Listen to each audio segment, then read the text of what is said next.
வணக்கம். இன்றைய முக்கிய செய்திகள். புதுச்சேரியில் ஸ்மார்ட் சிட்டி திட்டத்தின் கீழ் 32 கோடி ரூபாய் செலவில் புதிய பேருந்து நிலையம் புதிதாக கட்டப்பட்டு திறப்பு விழாவிற்கு தயாராக உள்ளது. இதேபோன்று இந்திரா காந்தி விளையாட்டு மைதானமும் ஸ்மார்ட் சிட்டி திட்டத்தின் கீழ் புனரமைக்கப்பட்டுள்ளது. இது இரண்டுமே திறப்பு விழாவுக்கு தயாராக உள்ள நிலையில் புதிய பேருந்து நிலையம் மற்றும் இந்திரா காந்தி விளையாட்டு மைதானம் ஆகிய இரண்டுக்கும் முன்னாள் பிரதமர் வாஜ்பாய் பெயரை வைக்க வேண்டும் என்ற கோரிக்கை எழுந்துள்ளது. இது தொடர்பாக செய்தியாளர்களை சந்தித்த பாஜக முன்னாள் தலைவரும் தேசிய செயற்குழு உறுப்பினருமான தாமோதரன், வாஜ்பாய் பிரதமராக இருந்தபொழுது 4 வழி சாலை, தொலைபேசி திட்டம், சமையல் எரிவாயு உள்ளிட்ட பல்வேறு தொலைநோக்கு திட்டங்களை கொண்டு வந்தார். அது மட்டுமல்லாமல் மத்திய அரசு நிதி உதவியோடு புதிய பேருந்து நிலையமும் இந்திரா காந்தி விளையாட்டு மைதானமும் அமைக்கப்பட்டுள்ளது.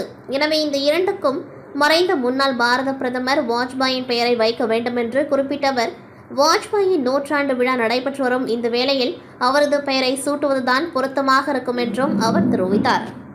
புதுவை எம்ஜிஆர் பேரவை, விழுப்புரம் எம்ஜிஆர் பேரவை, கடலூர் எம்ஜிஆர் பேரவை இணைந்து உலக எம்ஜிஆர் பேரவை நடத்தும் மக்கள் திலகம் பாரத ரத்னா டாக்டர் எம்ஜிஆர் அவர்களின் 108வது பிறந்தநாள் திருவிழா புதுச்சேரி கம்பன் கலையரங்கில் நேற்று பிரம்மாண்டமாக நடைபெற்றது. விழாவிற்கு உலக எம்ஜிஆர் பேரவை நிறுவனர் ஒருங்கிணைப்பாளர் முருகு பத்மநாபன் தலைமை தாங்கினார்.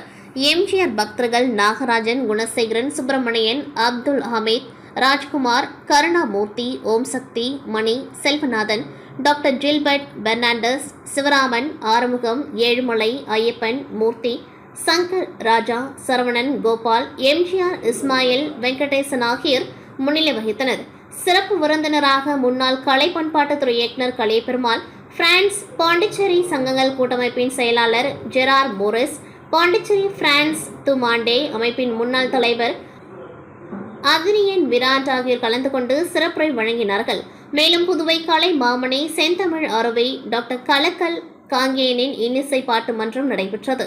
பாட்டுமன்றத்தின் தலைப்பு மக்கள் திலகத்தின் நிலைத்த புகழுக்கு பெரிதும் துணை நிற்பது காதல் பாடல்களா சமுதாய பாடல்களா என்ற தலைப்பில் காதல் பாடல்களை என்று சொல்லிசை வாணி அரும்பார்த்தபுரம் திருமதி அன்பு அவர்களும், சமுதாய பாடல்களை என்று வேடந்தாங்கல் இசையரசி திருமதி உமா அமரநாதன் ஆகியோர் பேசினார்கள். மேலும் புவனகிரி அழகு சுந்தரம் என்பவரின் ஆடல் பாடல் நிகழ்ச்சி நடைபெற்றது. நற்றமிழ் நாவரசி முனைவர் பூங்குழலி பெருமாள் அவர்களின் கவியுரை நிகழ்த்தினர். விழாவில் எம்ஜிஆரின் பாடல்களுக்கு நடனம், பரதநாட்டியம், ஆடல் பாடல்கள் நடைபெற்றன. வீர விளையாட்டான மாமல்லன் சிலம்ப குழுவினரின் வீர விளையாட்டு, பொன்மனச்சம்மல் அறக்கட்டளை குழுவினரின் சிலம்பாட்டம் நிகழ்ச்சியும் நடைபெற்றது. முடிவில் காதர்ஜி நன்றி கூறினார். விழுப்புரம் மாவட்டம் மரக்காணம் கூனிமேட்டில் கடந்த 2 தினங்களுக்கு முன்பு பாண்டிச்சேரியில் இருந்து சென்னை நோக்கி சென்று கொண்டிருந்த ஆட்டோ ஒன்று ஒருவர் மீது மோதிவிட்டு நிற்காமல் சென்றுவிட்டது. இதில் ஒருவர் அடிபட்டு சம்பவ இடத்திலேயே இறந்துவிட்டார். அவர் மரக்காணம் பகுதியை சார்ந்தவர் என்றும் தெரியவந்தது.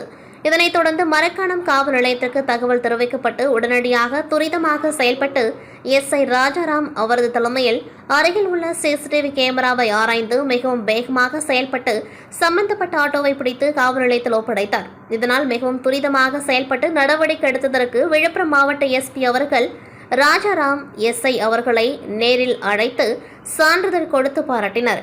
மேலும் உடனடியாக விபத்து ஏற்படுத்தியவர்களை பிடித்ததற்கு பொதுமக்களும் காவல்துறைக்கு நன்றியை தெரிவித்தனர். இதுபோன்ற அதிகாரிகள் இருக்கும் வரையில் குற்றம் செய்பவர்கள் தப்பி செல்வதற்கு வாய்ப்பில்லை என்றும் பொதுமக்கள் காவல்துறையினரை பெருமையாக பேசி வருகின்றனர். புதுச்சேரி மாநிலம் காரைக்கால் அடுத்த ராயன்பாளையம் பகுதியில் உள்ள மத்திய அரசின் நவோதயா பள்ளியில் இன்று மாலை விளையாட்டு மைதானத்தில் பாரம்பரிய பணிக்காக ஜேசிபி இயந்திரம் கொண்டு சுத்தம் செய்யும் பணி நடைபெற்று வந்த நிலையில் 8, 9 மற்றும் 10ஆம் வகுப்பு மாணவர்கள் அப்பகுதியில் உள்ள விளையாட்டு மைதானத்தில் விளையாடி கொண்டிருக்கும் பொழுது எதிர்பாராத விதமாக தேன் கூடு கலைந்து தேன் பூச்சிகள் பறந்து வந்து விளையாடி கொண்டிருந்த 8 மாணவர்களை கடித்தது. உடனடியாக அந்த மாணவர்களை பள்ளி நிர்வாகத்தினர் அருகில் உள்ள ஆரம்ப சுகாதார நிலையம் அழைத்து செல்லப்பட்டு முதலுதவி செய்யப்பட்டது. பின்பு மேல் சிகிச்சைக்காக காரைக்கால் அரசு பொது மருத்துவமனைக்கு 8 மாணவர்களையும் அழைத்து செல்லப்பட்டு சிகிச்சைக்காக அனுமதிக்கப்பட்டுள்ளனர்.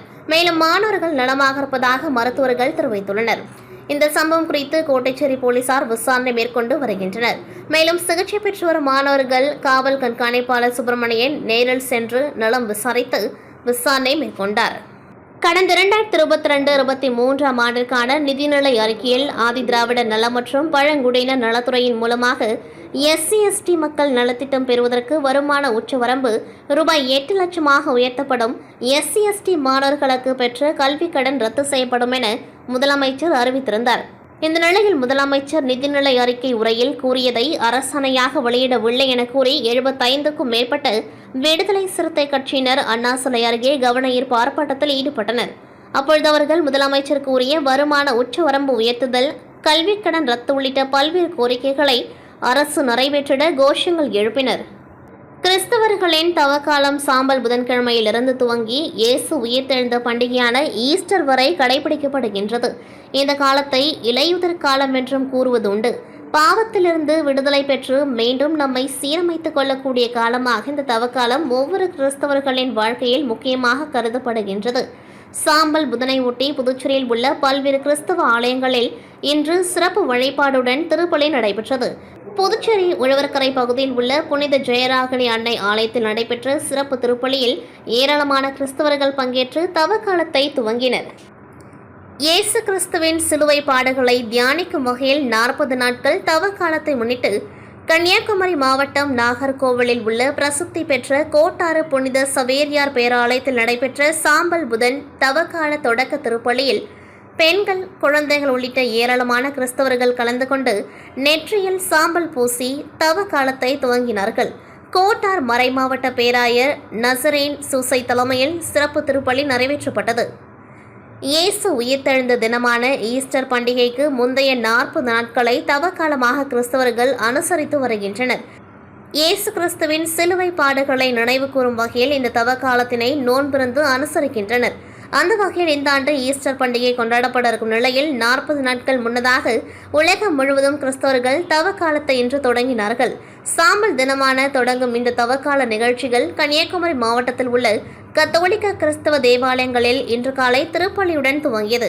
கன்னியாகுமரி மாவட்டத்தின் பிரசித்தி பெற்ற கத்தோலிக்க பேராலயமான நாகர்கோவிலில் உள்ள கோட்டாறு புனித சவேரியார் பேராலயத்தில் சாம்பல் புதன் தவக்கால துவக்க விழா திருப்பலி நடைபெற்றது. கோட்டாறு மறைமாவட்ட பேராயர் நசரேன் சூசை தலைமையில் நடைபெற்ற திருப்பலியில் ஏராளமான பெண்கள் மற்றும் குழந்தைகள் கலந்து கொண்டு நெற்றியில் சாம்பல் பூசி தவக்காலத்தை துவங்கினார்கள். இதில் ஏராளமான கிறிஸ்தவர்கள் குடும்பத்துடன் வருகை தந்தனர். கிராமப்புற மாணவர்களிடையே கூடைப்பந்து விளையாட்டை ஊக்குவிக்கும் வகையில் புதுச்சேரி கூடைப்பந்து கழகத்துடன் இளம் இந்திய அமைப்பு இணைந்து புதுச்சேரியில் மாநில அளவிலான கூடைப்பந்து போட்டிகளை இந்திரா காந்தி விளையாட்டரங்கில் நடத்தின. பிப்ரவரி 25ஆம் தேதி முதல் 8 நாட்கள் சப் ஜூனியர், ஜூனியர், சீனியர் உள்ளிட்ட 3 பிரிவுகளில் நடத்தப்பட்ட போட்டியில் 54 அணிகளைச் சேர்ந்த 600க்கும் மேற்பட்ட வீரர் வீராங்கனைகள் கலந்து கொண்டு தங்களது திறமைகளை வெளிப்படுத்தினர். மேலும் இறுதிப் போட்டியில் ஆண்கள் பிரிவில் ப்ளூ ஸ்டார் அணி முதலிடத்தையும் பெண்கள் பிரிவில் மேஜிக் அணியும் முதலிடத்தையும் பிடித்து வெற்றி பெற்றனர். வெற்றி பெற்ற அணிகளுக்கு புதுச்சேரி கூடைப்பந்து கழக தலைவர் ரான்சன் தாமஸ் மற்றும் இளம் இந்திய அமைப்பின் தலைவர் ரகுநந்தன் ஆகியோர் சிறப்பு விருந்தினர்களாக கலந்து கொண்டு பதக்கம் மற்றும் சான்றிதழ்கள் வழங்கி வாழ்த்து தெரிவித்தனர். இதில் வெற்றி பெற்றுள்ள அணிகளின் வீரர்கள் அடுத்து தேசிய அளவில் நடைபெறும் கூடைப்பந்து போட்டியில் பங்கேற்று விளையாட உள்ளனர் என்பது குறிப்பிடத்தக்கது. புதுச்சேரி மறைமலை அடிகள் சாலை ஆட்டுப்பட்டி புனித அந்தோனியார் ஆலயத்தில் தினமும் காலை மாலை 2 வேளைகளில் திருப்பலி நடைபெறுவது வழக்கம். இந்நிலையில் கடந்த 27ஆம் தேதி இரவு திருப்பலி முடிந்து கன்னியாஸ்திரிகள் செல்லும் பொழுது உண்டியல் உடைக்கப்பட்டிருந்ததை கண்டு அதிர்ச்சி அடைந்தனர். உடனே உருளையன்பேட்டை காவல்துறைக்கு தகவல் தெரிவித்ததை அடுத்து சம்பவ இடத்திற்கு வந்த காவல்துறையினர் விசாரணை மேற்கொண்டார்கள். அதன்படி கடந்த 28ஆம் தேதி ஆலய நிர்வாக பொறுப்பாளர் அகஸ்டின் மேரின் புகாரின் பேரில் வழக்கு பதிவு செய்த உருளையன்பேட்டை காவல்துறையினர் அங்கு பொருத்தப்பட்டிருந்த சிசிடிவி காட்சிகளை கொண்டு திருட்டு சம்பவத்தில் ஈடுபட்ட மர்ம நபர்களை தேடியிருந்த நிலையில் திருட்டு சம்பவம் தொடர்ச்சியாக சிசிடிவி காட்சிகள் தற்பொழுது வெளியாகியுள்ளது. அதில் கடந்த 21ஆம் தேதி ஆட்டோ ஓட்டுநர் உட்பட 4 பேர் கொண்ட மர்ம கும்பல் காலை 7 மணியளவில் புனித அந்தோனியார் ஆலயத்திற்குள் நுழைந்து ஜபம் செய்வது போல் நாடகமாடுகின்றனர். அதனைத் தொடர்ந்து தேவாலயத்திலிருந்து அனைவரும் வெளியே செல்லும் வரை காத்திருந்த அந்த கும்பல் நைசாக ஒருவன் பின் ஒருவனாக உண்டியலில் காசு போடுவது போல் நோட்டமிடுகின்றனர். தொடர்ந்து ஆலயத்திற்கு உள்ளே உள்ள உண்டியலை உடைத்து அதில் உள்ள ரூபாய் 30,000க்கும் மேற்பட்ட பணத்தை கொள்ளையடித்து அதனை தான் கொண்டு வந்த கைப்பையில் நிரப்பி வெளியே எடுத்து செல்கின்றனர். அதில் ஒரு நபர் மீண்டும் உள்ளே வந்து கண்ணாடி பெட்டிக்குள் வைக்கப்பட்டிருந்த புனித அந்தோனியார் சிலையில் இருந்த பணத்தையும் திருடுவதற்கு கண்ணாடி பெட்டியை உடைக்க முயற்சி செய்கின்றார். ஆனால் முடியவில்லை. உடனே அனைவரும் வெளியே செல்கின்றனர். பட்டப்பகல் காலை நேரத்தில் ஜெபம் செய்வது போல் சிவாஜியை மிஞ்சும் நாடகம் ஆடியது மட்டுமின்றி உண்டியலில் சில்லறையை போட்டு நோட்டுகளை அள்ளி சென்ற சம்பவம் பரபரப்பை ஏற்படுத்தியுள்ளது. மேலும் போலீஸ் விசாரணையில் திருட்டு சம்பவத்தில் ஈடுபட்டவர்கள் சென்னையில் இருப்பதாக வந்த தகவலின் பேரில் போலீசார் அவர்களை பிடிக்க சென்னை விரைந்துள்ளனர் என்பது குறிப்பிடத்தக்கது. மண்ணாடிப்பட்டு கொம்யூன் பஞ்சாயத்துக்குட்பட்ட திருவோணை தொகுதியில் உள்ள திருவண்டார்கோவில், கொத்தபுரிநத்தம், திருவோணை, களித்திட்டார்குப்பம், திருவோணை பாளையம் உள்ளிட்ட கிராமங்களில் குடியிருப்பு பகுதிகளில் சாலை ஓரங்களிலும் ஏராளமான பன்றிகள் சுற்றித் திரிந்தன. இதனால் அப்பகுதிகளில் நோய் பரவும் அபாயமும், விவசாய பயிர்கள் சேதமடைவதும், வாகன ஓட்டிகள் விபத்தில் சிக்கி அடிபடும் நிலையும் இருந்தது. இதுகுறித்து அப்பகுதி பொதுமக்கள், சமூக ஆர்வலர்கள் கொம்யூன் ஆணையரிடம் புகார் அளித்தனர். இதையடுத்து ஆணையர் எழில்ராஜன் பன்றிகளை பிடிக்க உத்தரவிட்டார். அதன் பேரில் விழுப்புரம் பகுதியில் இருந்து பன்றி பிடிக்கும் 15 பேர் கொண்ட குழுவினர் வரவழைக்கப்பட்டு பல்வேறு இடங்களில் சுற்றித் திரிந்த பன்றிகளை பிடித்து வாகனங்களில் ஏற்றி சென்றனர்.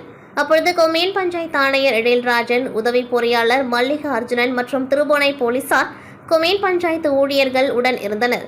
இதுகுறித்து ஆணையர் கூறுகையில், கொம்யூன் பஞ்சாயத்துக்குட்பட்ட பல்வேறு இடங்களில் முறையாக அனுமதி பெறாமல் பன்றிகளை பட்டியலடைக்காமல் வெளியே தெரியவிடும் நபர்கள் மீது கொம்யூன் பஞ்சாயத்து சட்டப்படி நடவடிக்கை எடுக்கப்படும் என்று கூறினார்.